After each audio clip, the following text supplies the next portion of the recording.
Super Rugby round number 12, folks. Hurricanes have gone clear at the top with their kind of hard-fought win over the Crusaders in Wellington. Good round for the chasing pack in the likes of the Drua and the Force. They've caught up with the teams who were on that fringe. Kind of a bad round for them, the Waratahs and the Highlanders, who potentially could have gone into the playoff spots this round if they'd managed to get wins, which they didn't. Which kind of means the Brumbies, despite the fact that they lost, it could have been worse for them with the Waratahs and the Highlanders, as I said, not picking up wins.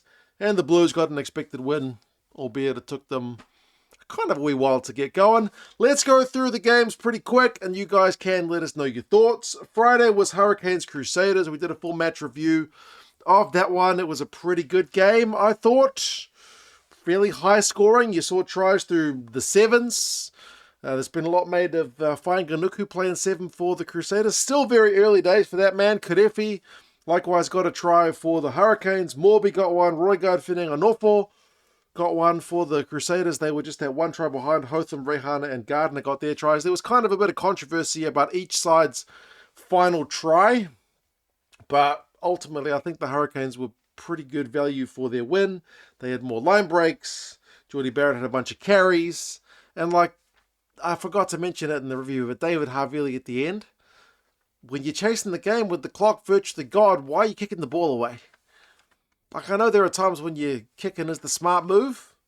That was kind of a dumb play at the end, so you can't afford any dumb plays against the Hurricanes. But the Crusaders, I think they've been a bit kind of undervalued all season.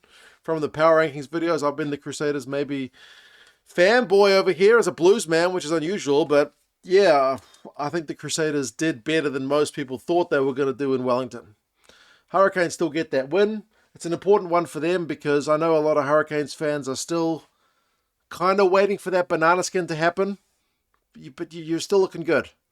Even in a tough game, which ended up a bit of arm wrestle where not everything went your way, you still managed to get the win. So more line breaks, like I said, a heap of carries from Jordie Barrett. You got more tries. You should be fairly pleased with the results. Shalfoon had 20 tackles for the Crusaders. I think Blackadder had 17 or something. So, yeah, solid win for the Hurricanes. And as I said, they go clear at the top, having played 10 matches. Other Friday game was the Waratahs against the Force. That was a big, important match for the Waratahs because they were on, 20 points, either 7th or 8th. Going into this one, I think they were 7th, were they? Really, maybe they were 8th on 19. They were really just on the cusp of the playoffs. Looking ahead, knowing that the Reds and Brumbies were going to play each other. And not only did the Waratahs not win, but they probably should have got beaten by more. But for the Force missing some chances, this is a great result for the Force. I think their season, you probably could have called it if they hadn't got this win. They've kept themselves, in that hunt. It's going to still be unlikely if the Force make the playoffs, but hell, that's a cracking result for them. And Dylan Peach looked like a man possessed. He scored 2 tries. He had a bunch of carries, 19 of them. He was on absolute fire for the entire game. Crichton and Whainga'a got the 2 tries for the Waratahs. It's a penalty, which is the difference between the sides in this one. But there are some pretty key stats that tell me the Force should have won by more. Line breaks. How many do you think the Waratahs got? 1. The Force, if they got 4, 5, 6, 7, 8, would be impressive. 13! 13 line breaks. They should have scored more than 2 tries. To be fair, the Waratahs had 9 turnovers, 1 to the Force's 3, so there's some defensive numbers to back them up. But goodness me, 22 entries. It was 4 by the Waratahs, and they scored 2 tries, whereas the Force had 14. The Force would have been gutted if they'd lost that one. As I said, they should have won by more. You got to give credit to the Waratahs for defending like they did, but they would not have been happy going into this one, knowing they were going to come out with a losing bonus point. But for the Force, magic win. I know any win over the boys in New South Wales is going to be a particularly sweet one for you folks out west. So, yeah, well done to the Force. Then you had the Saturday games, the Drua and the Highlanders. Highlanders in a very similar position to the Waratahs, albeit with a slightly tougher ask because the Waratahs were at home for their game. The Highlanders were away. But Highlanders, oh my goodness. How much ball can you shell in one game? It was almost comical. I say that as a guy who didn't really have a horse in the race. You'd have been pulling your hair out if you're a Highlanders fan. You'd be despairing. Goodness me, 28 turnovers conceded. Some of that's the Drua winning the turnovers because the Drua won like 16 in this game, which is epic as well. You got to give the Drua some credit. But goodness me, if the Highlanders didn't shell some ball, at least twice, like right over the goal line as well. They only scored the 2 tries. Low and Lasanga got the tries for the Highlanders all in the first half. Vakatawa, Rabitu, and Tanakai Vata got them for the Drua. So it's 4 tries to 2. Rabitu bagged himself a brace. Good value win for the Drua, and likewise keeps their season alive. Like, they're still going to be kind of unlikely, you know, for the top 6. But man, I think they've got a bye, Waratahs at home, and then Force away. So kind of winnable games for the Drua potentially. We'll see. They've kept themselves alive with that result. Salawa made 15 tackles. Rabitu, he got himself a yellow card, didn't he? But he also had 15 defenders, 9 defenders beaten and 2 tries. So, yeah, their line-out still struggles a bit. That is a fact, but not as much as the Highlanders handling. So, yeah, not ideal for Jamie Joseph's boys. But cracking stuff for the Drua. I think that's their first ever loss to the Fijian and Drua. So well done, Drua boys.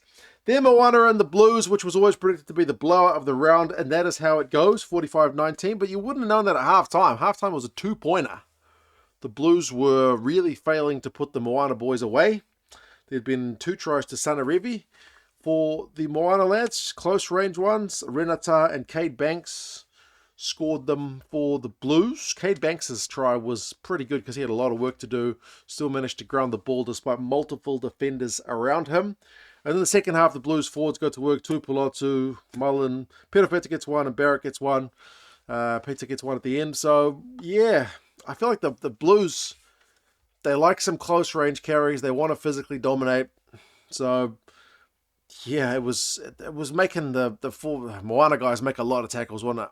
Well, the tackle count finishes 207 to 109. So anytime you can make your opponent make 100 tackles more than you, you're going to be tiring them out. And that was largely what the Blues did. So they got the bonus point they would have been after. And across the course of the game, it's a solid but not spectacular one. Like, that's kind of the expected result, isn't it? But at times it was looking a bit shaky. So I will give the Blues some credit for showing a bit of fortitude to be on the ropey side of things at halftime, but then still to crack on and finish them off in the second half. And Moana, it's another game where they showed glimpses of what they can do, but across the 80, it was just a bit too much for them. Alan Craig, 30 tackles, that's a huge shift. So Tutu had a bunch of carries and 63 meters for the Blues. So, yeah, important win for the Blues. Puts them into second, albeit having played a game more than some of the sides around them. And then Reds against Brumbies, which, as I said, takes a little bit of the pressure off this game, knowing that the Waratahs and the Highlanders have both lost. And the fact that the Crusaders also lost means they're not kind of falling behind anyone. So things are about, for these two teams, kind of samey going into it. And this game had a bit of back and forth. Both sides were in the lead 4 times, but I think the Reds, likewise, pretty good value for their win, 30 points to 21. Shaw got the first try for the Brumbies. Salakailoto hit back for the Reds. Fluke's try was a cracker on a kick through. The way he forced that down was absolutely a highlight. Worthy, Valetini got 1, Filiwai got 1, and then Seruuru got 1. Like, Filiwai's 1 put the Brumbies in front on what, like 53 minutes? They were a point ahead, but then it was all the Reds with a try and a penalty to take it beyond a score. Fraser McCright continues to be an absolute menace on defense, doesn't he? He had 3 turnovers, 1 in that game, and 21 tackles. Like, the turnover count was 10-6, with the Reds having more, and 3 of those were Fraser McCright. He is really, really cracking at the breakdown. Possessions 50-50, line breaks is 3 apiece. It's largely a more kind of defensively solid game, which, again, nobody talks about Super Rugby being defensively solid, but it is. Like, tackle percentage is 90 for the Reds, 88 for the Brumbies. So, kind of low scoring-ish, low line break-ish, turnovers high, tackles great. Yeah, real arm wrestle of a game, but ultimately I think the Reds were pretty good value for the win. Valetini had a bunch of carries, 46 meters. Would like a little bit more go for it on that. We're still waiting for Tom Wright to fully hit his straps. Fullback since his return from injury, but yeah, good win for the Reds. How does this leave the table sitting as the Chiefs were on the bye?